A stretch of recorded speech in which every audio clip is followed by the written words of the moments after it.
ও sorry ভাই। আচ্ছা ভাই ঠিক আছে। কি রে, এটা কি মানি ব্যাগ না? দেখি মানি ব্যাগের ভিতরে এতগুলো কি দেখা যাচ্ছে, টাকা।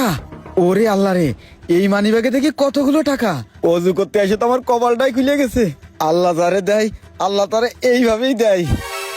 ও ভাই, ওইদিকে জামাত শুরু হয়ে গেছে, আপনি নামাজ পড়বেন না? হ্যাঁ যাবো ভাই, ওই উজু করিনি, উজু করবো আমি। উজু করেই আমি এখনই আসছি, আপনি যান। আচ্ছা তাহলে তাড়াতাড়ি আসেন ভাই। আল্লাহ জানে কিছু বুঝে ফেলেছে কিনা। ওই তো চলে গেছে, যাক কপালটাই খুলে গেছে। আশেপাশে তো আবার কেউ দেখিনি তো, না কেউ দেখিনি।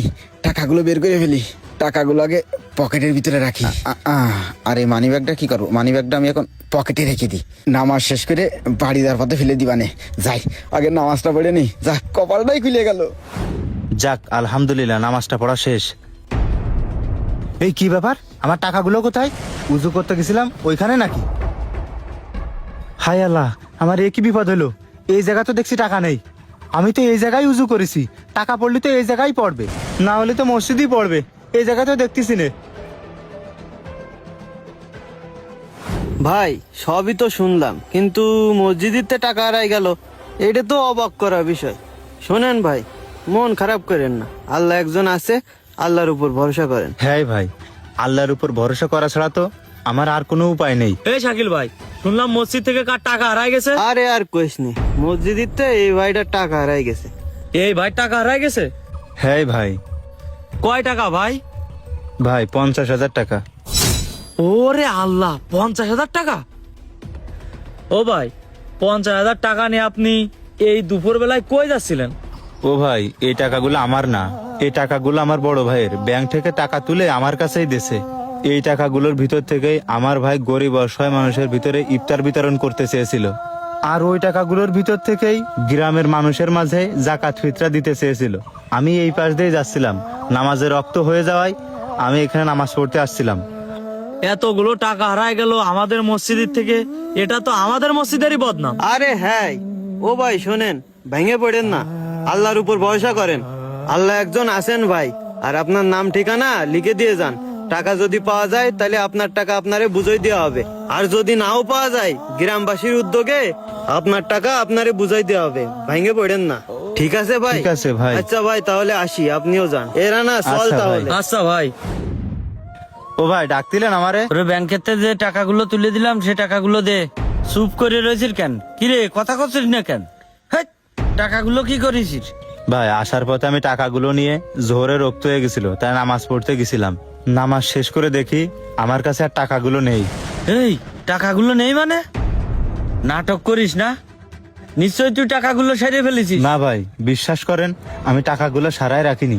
এই তুই আমার সাফ কথা শুনে রাখ, মনে রাখিস টাকা না নিয়ে আসা পর্যন্ত তোর এই বাড়ি জায়গা নেই। যা, তুই আমার সামনেতে বের হয়ে যা। টাকা না নিয়ে যেন তুই আমার সামনে আসিস না। ভাই, ও মিয়া ভাই। কি রে তুই? তোরা কইছি না টাকা না নিয়ে আমার সামনে আসবি না তুই? ভাই দেখেন তো এই টাকাগুলো আপনার কিনা?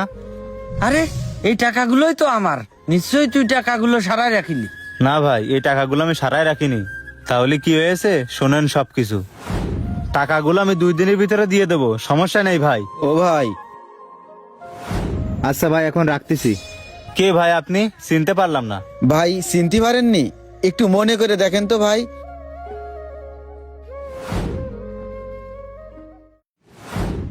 হ্যাঁ ভাই, চিনতে পেরেছি।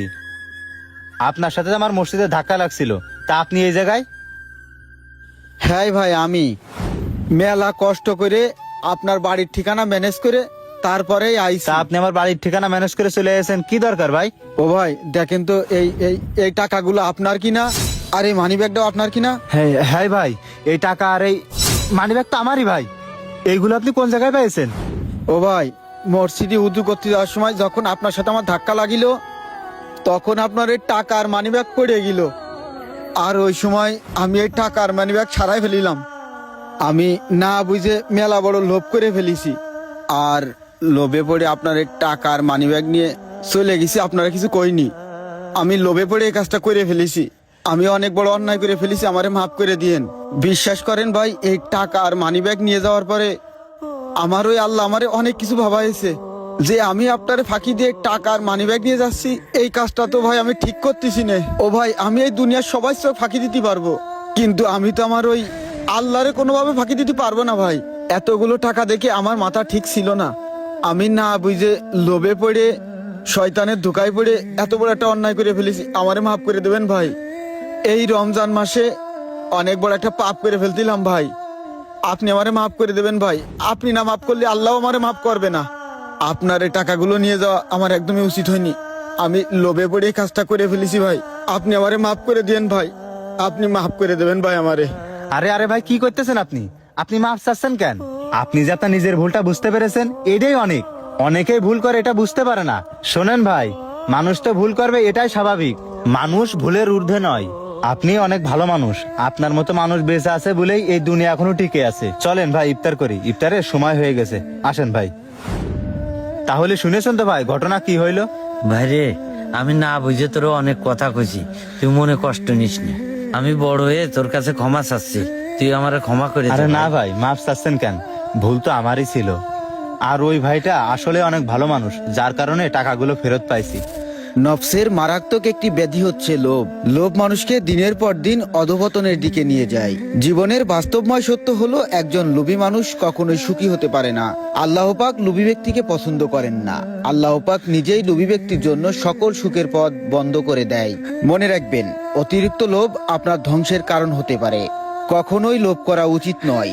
তাই আসুন আমরা সবাই প্রতিজ্ঞাবদ্ধ হই, সকলে সব ধরনের লোভ থেকে নিজেদেরকে বিরত রাখবো। ভিডিওটা শেয়ার করে পেজটি ফলো করে দিবেন। ধন্যবাদ।